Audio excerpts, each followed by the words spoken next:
A paz do Senhor, meus irmãos, minhas irmãs, sejam muito bem-vindos ao nosso canal. É tempo de ensinar EBD, um canal exclusivo para os amantes da Escola Bíblica Dominical. Você aí já me conhece, eu sou Adriano Recobelo, sou presbítero da Assembleia de Deus aqui da cidade Franca, interior de São Paulo. Também sou professor da Escola Bíblica Dominical. Ministro aulas também no CAPED, que é o Centro de Aperfeiçoamento de Professores da Escola Dominical. E hoje nós estamos aqui em mais uma aula especial, a última aula do trimestre, aula e livro esse que foi fantástico para as nossas vidas. Trouxe temas atuais, temas relevantes e temas que trouxeram instruções pedagógicas, espirituais e sociais. Para quê? Para que a igreja se prepare ainda mais para os desafios que estão por acontecer. Então, quando nós olhamos aí o sumário, se você quiser fazer essa divisão para depois estudar e fazer o encerramento na sua igreja, a lição 1 e a lição 2 é um mesmo bloco. A lição 3 e a lição 4 é outro bloco. A lição 5, 6 e 7 faz referência a um terceiro bloco. O quarto bloco é a lição de número 8 e a lição de número 9. O quinto bloco é a lição 10, 11 e 12. Então, com a separação desses blocos, aí você inclui aí o último bloco, que é uma lição só, que é a última, lição de número 13. Se você for fazer uma revisão de todas as lições, se você separar por esses blocos que eu te falei, você consegue resumir e você consegue falar sobre toda a lição a partir dos blocos separados, tá bom? Então vamos lá. Entendendo tudo isso, entendendo que a aula foi uma bênção, o livro foi uma bênção, no caso aqui o José Gonçalves, né? Quero deixar os meus parabéns para ele. Gosto desse tipo de conteúdo que ele expôs e foi muito edificante, muito teológico, mas ao mesmo tempo bem prático e ligado aí às questões sociais envolvendo a espiritualidade cristã. Tá bom? Então, meus parabéns ao pastor José Gonçalves por esse belíssimo e maravilhoso trabalho. Tá bom? Vamos lá. Hoje nós vamos falar sobre a lição de número 13, a última lição. Ela vai ser ministrada no dia 25 de setembro de 2022, resistindo às sutilezas de Satanás. Nós vamos ver que ele vai fazer um resumo de tudo aquilo que foi ensinado e vai trazer alguns pontos bem importantes. Primeiro, texto áureo: sujeitai-vos, pois, a Deus, resisti ao diabo e ele fugirá de vós. Então a primeira advertência e a primeira questão colocada em pauta é: sujeitai-vos, pois, a Deus, mas resisti ao diabo. Fazendo isso, ele fugirá de vós. A verdade prática, a submissão a Deus, é a forma mais poderosa de resistir ao diabo. Então, de tudo que nós aprendemos, o que nós podemos ter como base aqui são dois elementos. Primeiro, submissão a Deus. Segundo ponto, resistir às astutas ciladas do inimigo ou os ataques que o inimigo desfere, tá bom? Então vamos lá. Tiago capítulo 4, do 4 ao 10, é a leitura bíblica em classe. O versículo 4, ele vai falar das pessoas infiéis, né? Essa referência é a pessoas infiéis, adúlteros e adúlteras, não no contexto prático da palavra, do fato, mas fazendo referência ao adultério espiritual. Então são gente infiel. Não sabeis vós que a amizade do mundo é inimizade contra Deus? Ele vai discorrer o versículo. O versículo 5. Ou cuidais vós que em vão diz a Escritura? Ou seja, dê valor às Escrituras. O Espírito que em nós habita tem ciúmes. Tem ciúmes? Ponto de interrogação. Antes da maior graça, aqui a melhor tradução seria: porém, a bondade que Deus mostra é mais forte, tá bom? Portanto, diz: Deus resiste aos soberbos, dá, porém, graças aos humildes. Mas essa condição é colocada do versículo 7 ao versículo 10. Espera aí, Deus resiste aos soberbos, mas dá graça aos humildes. Mas espera aí, qual é a condição? A condição é o seguinte, versículo 7, primeiro ponto, sujeitai-vos. É o primeiro ponto. Segundo ponto, versículo 8, chegai-vos a Deus. Terceiro ponto, versículo 9, senti as vossas misérias e lamentai, chorai e converter-vos. Ou seja, sinta que você é incapaz, sinta que você precisa de Deus, que você precisa da graça, ok?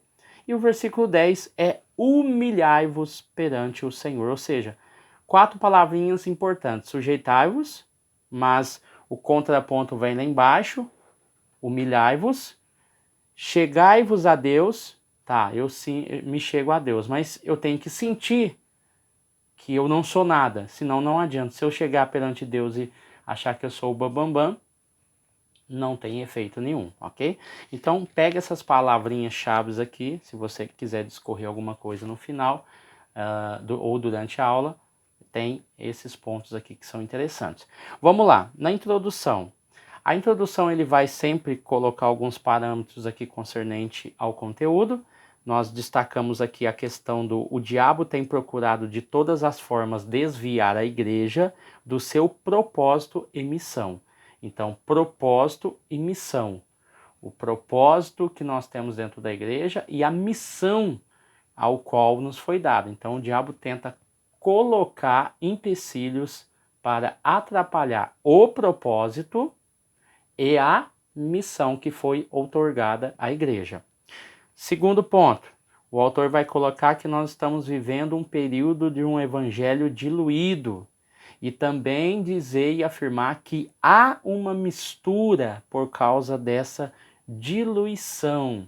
Não há uma retirada, há uma diluição, ou seja, se um copo está com determinada quantidade, você vai diluir algo sobre ele, ou seja, eu não tiro a água que está lá dentro, mas eu coloco uma substância para alterar e diluir aquela água pura, pronta para o consumo. Então, há o quê? Uma mistura. Então, eu não preciso tirar ninguém da igreja, eu preciso apenas diluí-la com outro produto ou misturá-la com outros elementos. Olha para você ver. Então, vamos lá.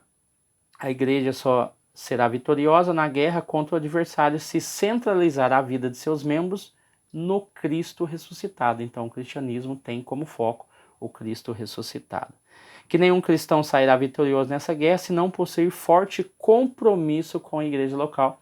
Ele reafirmando o compromisso até pelo fato de ter falado na lição 9 sobre os evangélicos não determinados, que lá ele colocou o subjetivo desigrejados. Então, volta aqui a ideia do compromisso com a igreja local, que é fundamental para a manutenção da fé, da ordem, da decência, da prudência e da espiritualidade, ok? Vamos lá. Então aqui, a partir a unidade 1, nós vamos ter a unidade 1, a unidade 2, a unidade 3 e a unidade 4. Preste atenção, nós vamos trabalhar 4 elementos que ele vai fechar a lição. Primeiro, o primeiro elemento vai ser Cristo, no tópico 1. No tópico 2, ele vai trabalhar a Bíblia. Tópico 3, ele vai trabalhar o Espírito Santo. E o tópico 4, ele vai trabalhar a igreja. Então, são 4 elementos que o autor viu que é primordial para que a fé não seja abalada e para que a igreja venha cumprir a sua missão e propósito. Primeiro, Cristo. Segundo, Bíblia. Terceiro, Espírito Santo. E o quarto, a igreja. São os pontos principais e fundamentais que ele vai trabalhar. Então, aqui o primeiro é Cristo. Ele vai definir Cristo. Para aquele que ouve, que está na igreja, ele tem que entender que Cristo é Salvador e o subtópico de número 2, ele vai apresentar Cristo como Senhor. Então, apresenta o primeiro Jesus como Salvador, aí ele vai usar algumas questões aqui, por exemplo, 1 Coríntios capítulo 2, versículo 2, onde Paulo está em Corinto e ele diz, olha, eu não fui até vocês com discursos ou com palavras eloquentes. Mas o que ele foi fazer? Ele foi anunciar o poder e a palavra de Deus à igreja de Corinto. Então ele não foi com sublimidade de palavras, como algumas traduções dizem, tá? Então aqui é um ponto importante. O segundo ponto a analisar aqui é a questão de Atos capítulo 4, porque nós falamos sobre 1 Coríntios. Atos capítulo 4 vai dizer que também a igreja de Atos tinha como centro o quê? A mensagem de Cristo. Aí nós vamos ver lá em Atos capítulo 3, ao qual o paralítico ele é curado, né, da sua enfermidade no templo ao lado da Porta Formosa, e nós vamos ver que a sequência, o capítulo 4, porque o capítulo 4 é consequência do capítulo 3, então eles vão questionar os apóstolos e eles vão falar abertamente que eles estão ali para pregar o evangelho, ou seja, a palavra de Deus. Isso após o episódio da cura do paralítico. Então você vai ver que no capítulo 4 eles são questionados por causa da pregação. Então a pregação de Cristo era o centro da mensagem. Outro ponto importante aqui é nós entendermos Atos capítulo 8, que também tem como cunho daqueles diáconos pregar e anunciar a palavra, e um personagem aparece ali, que no caso era Filipe. Quando ele está em Samaria, a palavra que ele pregava, se você pegar o versículo 8 do capítulo 8 de Atos, você vai ver que ali houve o quê? Primeiro, a mensagem da palavra fez com que gerasse uma grande alegria dentro daquela cidade. As pessoas foram curadas, espíritos demoníacos foram expulsos, muitas pessoas receberam bênçãos. E você vai ver que no versículo 6 vai falar o seguinte, que eles ouviram, eles viram e davam atenção ao que Filipe falava. Então, o poder de Deus se manifestou, mas também o povo parou para ouvir as palavras de Filipe concernente à mensagem de Cristo. Então, você vai entender que não é só cura, houve palavra e o povo dava atenção e ouvia e via os sinais que estavam acontecendo ali, ok? Então, vamos lá. Cristo como Senhor. Então, dois pontos são importantes para a igreja. Primeiro, Cristo como Salvador e Cristo como Senhor. Aí nós vamos ver aqui, ó, o autor colocando: como, pois, recebeste o Senhor Jesus, assim também andai nele. Tá? Se nós olharmos aí Atos capítulo de número 2, nós vamos ver que houve o quê? Uma ministração de Pedro. No capítulo 3, você vai ver a cura de um aleijado. O capítulo 4, você vai ver aí o enquadramento dos judeus concernente a Pedro e a João, que é levado ao sinédrio por causa da palavra que era ministrada. Então, apresentar esse Jesus como Senhor, como o Messias, ele em certo momento se tornou perigoso, porque o Quírios, o Senhor, né, para o romano, era o imperador. Anunciar Jesus como Senhor, por isso que ele falou assim, ó, mas não é este o filho de José, o carpinteiro? Pode vir alguma coisa boa de Nazaré?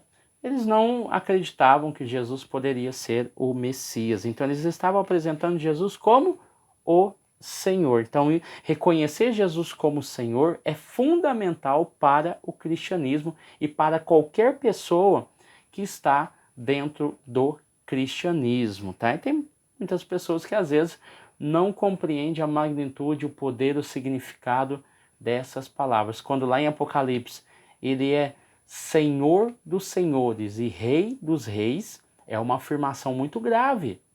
O Império Romano tinha os seus reis, tinha os seus senhores. Alguns reis imperadores eram deuses, né, naquela época. Então você vai ver que ter uma afirmação dessa é uma convicção daquilo que você acredita, tá bom? Vamos lá. Então, entendendo tudo isso, a falta de reconhecer o senhorio de Cristo é a causa do fracasso da fé de muitos cristãos. A sutileza do diabo está no fato de dizer que você pode viver uma coisa sem a outra. Então, pode acontecer. Ele tem o nome que é sobre todo nome. Os demônios são expulsos em nome do Senhor, em nome de Jesus. Porque é a autoridade máxima, tá? Eu lembro que uma vez um pastor falou no YouTube que ele ficou revoltado porque ele falou no nome do Senhor e o diabo não saiu. Aí ele ficou revoltado e expulsou aquele demônio. Né? Então, é uma situação bem complicada, né? Então, vamos lá. O tópico de número 2. Aqui vai falar sobre a Bíblia. Nós falamos sobre Jesus, que é um dos pilares. O segundo pilar é a Bíblia. A Bíblia como revelação e a Bíblia como regra, fé e conduta. Então nós temos o quê? Cristo como Senhor representante, como a figura máxima do cristianismo, só que nós temos as diretrizes. Essas diretrizes são dadas pela Bíblia, tá? Pelo livro sagrado do cristão. Aí nós vamos ver aqui que ele vai fazer referência ao liberalismo, né? Porque ele vai falar que no entendimento deles, de alguns, a Bíblia contém, né? Ela não contém, ela, para nós pentecostais, ela é a palavra de Deus.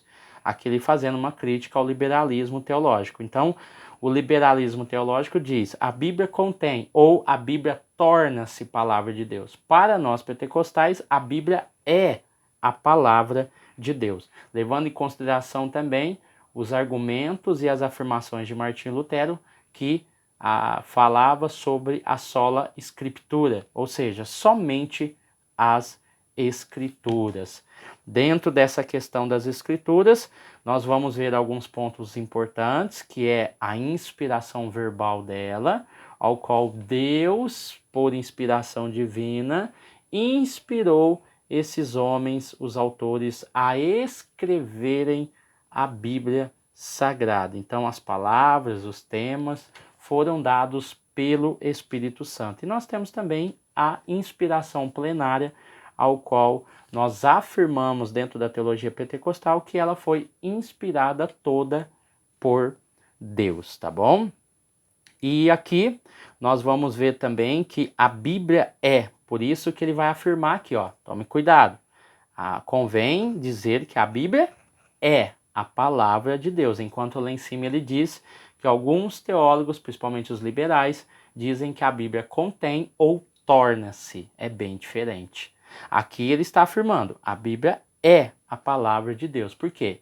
Está embasado na ideia da inerrância, que é um conceito teológico pentecostal, e também na infalibilidade da Bíblia.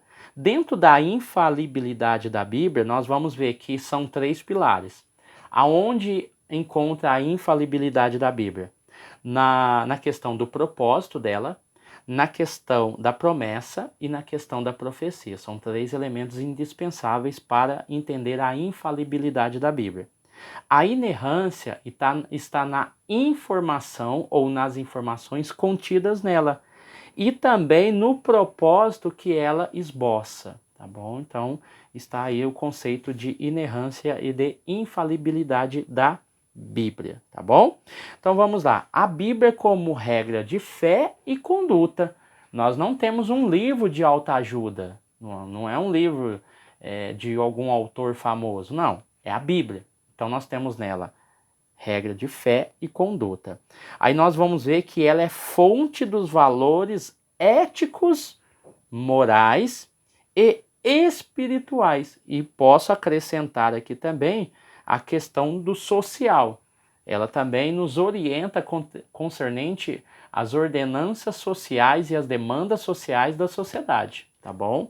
Então, nesse processo de fonte dos valores éticos morais, se aceita e entende que nós não estamos falando de um processo de globalização, tá? Que envolve a política, que envolve a questão social, tá? A Bíblia nos alerta às questões sociais, mas quando eu falo de globalização, eu estou falando que são os processos políticos, sociais e holísticos também, né? porque nós aprendemos na outra aula a questão das 3 principais vertentes espiritualistas, né?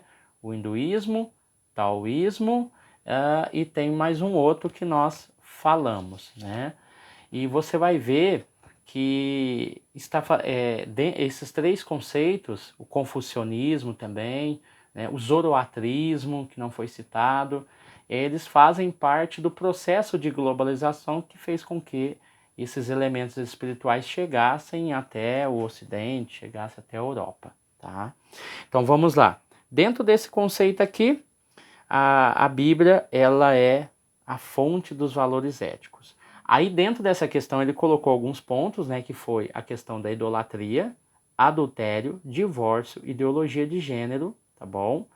E então quer dizer, a Bíblia, ela tem como foco, direcionamento, fazer com que o ser humano tenha orientações seguras e precisas sobre determinados assuntos, tá? Ou assuntos correlacionados, porque quando nós falamos de ideologia de gênero, mas a Bíblia não fala sobre ideologia de gênero, mas quando ela define a heterossexualidade, o casamento monogâmico, ela começa a estreitar todo tipo de assunto que pode vir depois, tá? Então a Bíblia, ela tem esse viés bem importante, tá bom? Então vamos lá.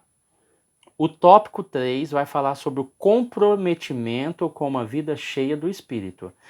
O Espírito Santo é o terceiro ponto, porque nós falamos que o primeiro ponto seria a afirmação e confirmação da pessoa e obra de Cristo, a Bíblia, sua revelação e sua relevância e importância, e agora o Espírito Santo e por último a igreja. Então nessa ideia do Espírito Santo ele vai apresentar 2 panoramas. Primeiro, o Espírito Santo no plano da redenção e o Espírito Santo, ou seja, a vida cheia do Espírito Santo.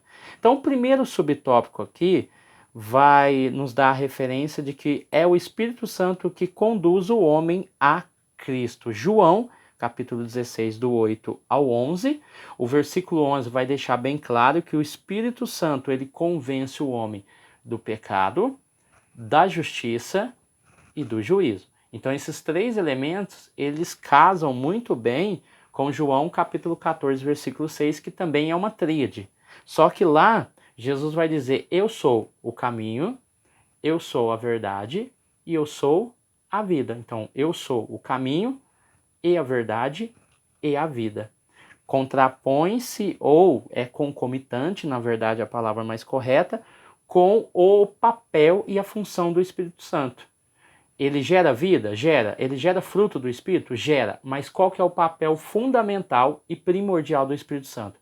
Primordial é convencer o homem do pecado, da justiça e do juízo.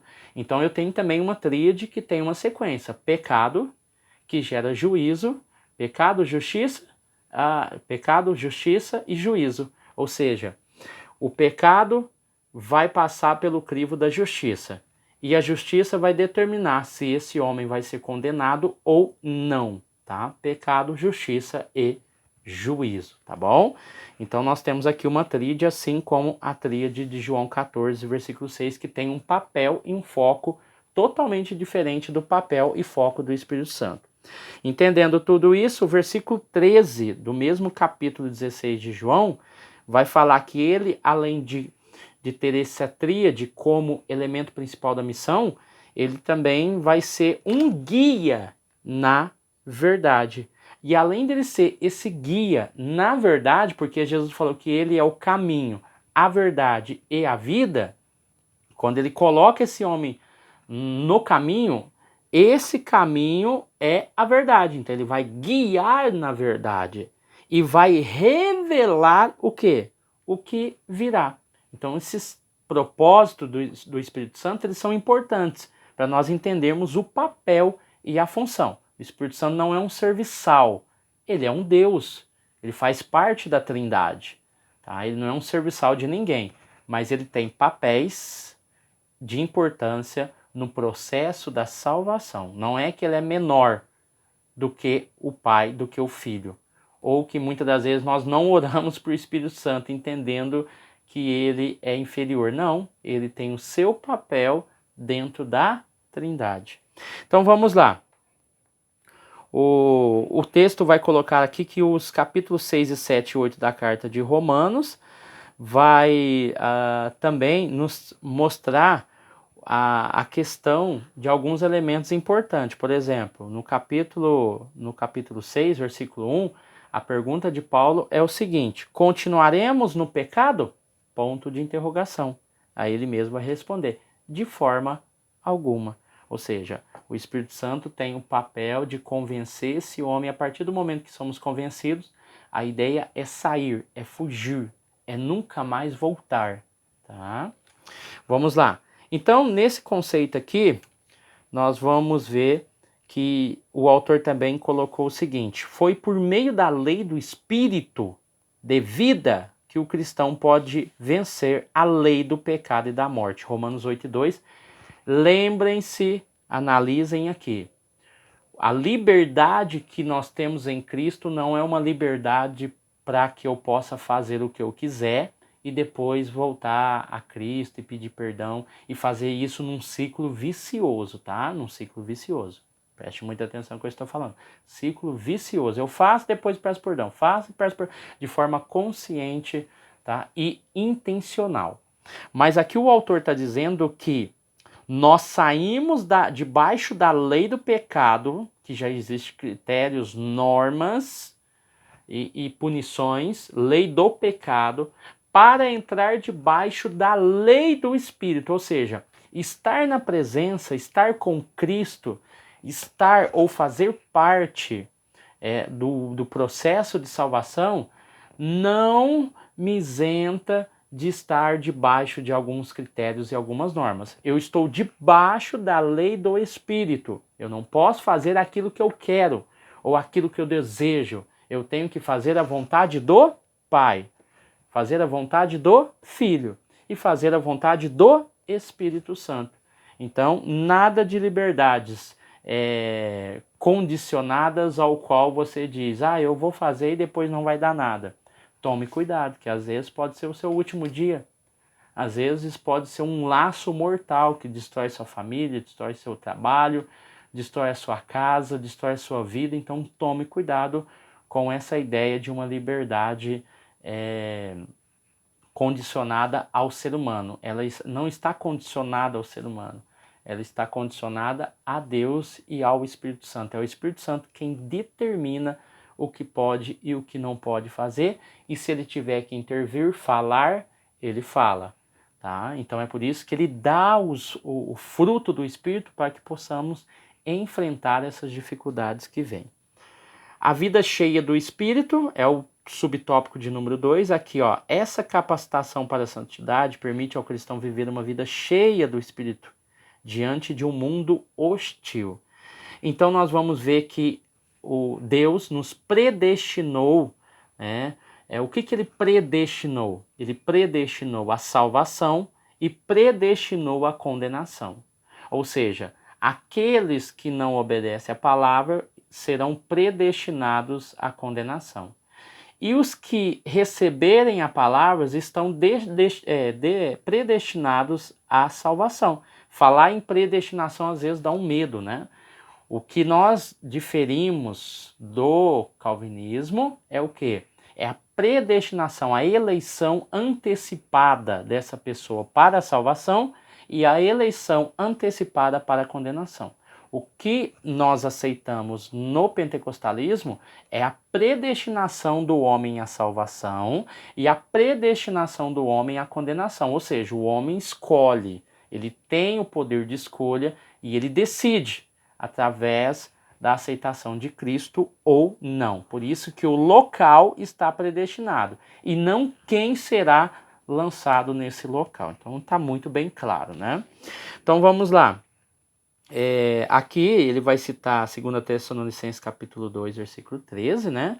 Se nós andarmos na luz, nós vamos ver que temos aí um progresso na vida espiritual, assim como o sangue de Cristo que também nos purifica de todo pecado, tá bom? Então, entendendo tudo isso, Quando nós olhamos aqui Efésios capítulo 5, versículo 18, vai falar que ó, não vos embriagueis com vinho que a contenda, mas enchei-vos do Espírito. É interessante, né? Às vezes as pessoas se debruçam para tentar achar um argumento para a bebida, o alcoolismo, enfim. Só que você já parou para pensar que quando nós estamos falando no capítulo 5, versículo 18, sobre não vos embriagueis com vinho que a contenda, mas enchei-vos do Espírito, o autor está colocando um contraste. Qual que é esse contraste? Preste atenção. O vinho, né, quer dizer o quê? As coisas do mundo, a luxúria, ou seja, aquilo que agrada, aquilo que me fomenta. Então, peraí, o objetivo seria troque o vinho pelo quê? Pelo Espírito Santo, pelo enchimento do Espírito Santo. Então nada mais é do que ele não está afirmando que os cristãos estavam embriagados. E não vos embriagueis com vinho que a contenda. É um contraponto, ou seja, troque aquilo que é um prazer momentâneo por aquilo que te dá um prazer eterno, um prazer fixo, uma alegria constante, porque você, com a presença do Espírito Santo, você não precisa se embriagar com vinho, você não precisa se iludir com o vinho, você pode ter a certeza com o Espírito Santo. Então ele não te ilude, ele não te engana, ele não te passa a perna, o Espírito Santo ele é confiável, ele é maravilhoso, ele é bondoso. Então, é um contraponto que ele faz com o enchimento do Espírito Santo, com o enchimento do vinho, né? Que traz várias desgraças para a vida da pessoa, tá? Então, não troque as coisas passageiras, não troque as coisas eternas por coisas passageiras. Ou troque as coisas passageiras por coisas eternas. Então, esse versículo é muito importante, em vez de você ficar se debruçando, maquinando, tentando entender o porquê. Não, é um contraponto, mostrando a efemeridade do vinho e a solidez do enchimento do Espírito Santo, tá bom? Então, vamos lá. O capítulo 4, o comprometimento com a igreja local. Então, aqui ele vai tratar a igreja. A igreja como o corpo de Cristo e o lugar de importância de cada membro na igreja. Então, o primeiro subtópico aqui vai dizer que nas escrituras a igreja ocupa um lugar de relevância ímpar. Fica sempre em destaque a igreja como um corpo, ou seja, uma expressão de sua dimensão coletiva. E aqui nós vamos ver que a lição de número 9 falou sobre a questão dos evangélicos não determinados, os desigrejados. E lá ele apresentou 3 itens. Primeiro, a igreja como organismo vivo, tá? Porque nós não estamos falando de um templo de paredes, o autor mesmo deixou bem claro lá. A igreja como família de Deus, se ela é um organismo vivo, ela representa uma família e ela é de Deus. E o outro que ela é a testemunha da salvação, louvor, gratidão, nós temos testemunho, nós temos o operar de Deus dentro dessa comunidade, dentro desse grupo de pessoas que se reúnem, tá bom? Então ele mostrou também a natureza, a necessidade e a importância da igreja na lição de número 9, tá? Então existe aí uma identificação. Quando eu falo de identificação, eu estou mostrando que quando se faz referência à igreja, eu tenho ali uma identificação. Ele estava no bar, a identificação de que aquele homem estava em determinado ambiente. Ele ou ela estava no shopping, é uma identificação que aquela pessoa estava em um momento de lazer. Ele estava no mercado, uma identificação de que aquela pessoa só foi naquele lugar porque ela sentiu a necessidade familiar de comprar determinado produto. Então, quando eu falo ele estava ou ele vai à igreja, eu estou identificando essa pessoa e falando, olha, ela tem um compromisso com aquela denominação. Ela tem uma espiritualidade de acordo com aquilo que é ensinado. E isso é importante, porque determina que tipo de comportamento você tem fora daquela igreja. Se você é assembleia, eles te olham de uma forma, se você é Deus é amor, eles te olham de outra forma, se você é presbiteriano, eles te olham de outra forma, se você é da congregação cristã, também existe uma identificação. Então cada denominação te dá uma identificação, um selo do seu comportamento, da sua vida social e daquilo que você é fora da igreja. Então isso é muito importante. A denominação, a placa da igreja, tá todo mundo careca de saber que não salva ninguém. Mas ela identifica esse grupo de pessoas que está ali comungando da mesma fé, em um só propósito, uma só fé, uma só crença, né? Então vamos lá. Entendendo tudo isso, eu queria fazer uma citação de Cipriano de Catargo, né, um dos pais da igreja, e ele, na época, ele falou assim, ó, que fora da igreja não há salvação. Ninguém que não tenha a igreja por mãe pode ter Deus por pai. Então a ideia na época, eu só quero só deixar colocada essa frase dele, porque eu achei interessante, porque naquela época a igreja física era tida como importante, a igreja física, tá? Tinha o seu valor, então por isso que ele afirmou, fora da igreja universal, que é a igreja católica, não há salvação, porque aquele que não tem a igreja como mãe, não pode ter Deus como pai. Então a igreja, ela tinha esse papel de ser a mãe da humanidade, tá bom? Então vamos lá, ele vai afirmar aqui que a própria palavra desigrejado torna-se um termo impróprio, uma forma de descrever uma anomalia espiritual.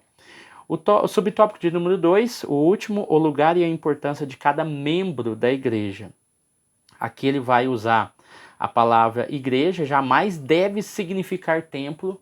Então assim, não tem nem discussão. Até o próprio autor da Assembleia de Deus diz que não tem como a gente afirmar que a igreja, que é o templo, as pessoas que estão envolvidas naquela assembleia. Até porque se você pegar o termo no grego eclesia e episunagoge, você vai ver que nunca se faz referência à palavra, né, a um lugar, mas a uma reunião de pessoas. Até porque naquela época eles eram chamados de os do caminho, irmãos, discípulos, santos e o próprio nome igreja, tá? Então esses eram os nomes que eram usados na época, tá bom? Então ele vai dizer aqui que ela também não é um ajuntamento de pessoas em que ninguém sabe precisamente qual que é a função do corpo, ou seja, cada um tem uma função. Não foi Paulo que diz que eu não sei, uns é o dedinho, o outro é o pé, o outro é a mão. A única coisa que a gente sabe é que Cristo é a cabeça. Então eu não sei se eu sou o dedão, se eu sou o dedinho do pé. O fato é que eu estou no corpo. E se um membro fica doente, o resto do corpo também fica. Então esse cuidado que o corpo tem que ter uns com os outros, né? Então é importante aí essa comunhão. Falando da conclusão, porque nós estamos encerrando mais um trimestre, chegamos ao final dessa lição e do trimestre. Nosso propósito foi mostrar os ataques sutis das estratégias de Satanás contra a igreja, tá? Ou seja, para o povo de Deus permanecer firme na resistência contra o adversário. Sabemos que os dias são difíceis, mas o Espírito Santo é o guia e o auxiliador da igreja. Então é com esse finalzinho que eu quero agradecer a presença de todos, a presença de cada inscrito. Nós estamos aí com mais de 700 inscritos. Eu quero agradecer do fundo do meu coração por esses 2 trimestres que nós passamos, os 2 primeiros trimestres que nós passamos juntos. Vamos entrar em mais uma lição, em mais um propósito, que vai ser uma bênção para a nossa vida e para a sua vida. Eu quero agradecer a todos que compartilharam, a todos que comentaram, a todos que curtiram os vídeos, enfim. Eu acredito que o próximo trimestre o nosso canal vai crescer mais, vai melhorar e vai ser uma bênção.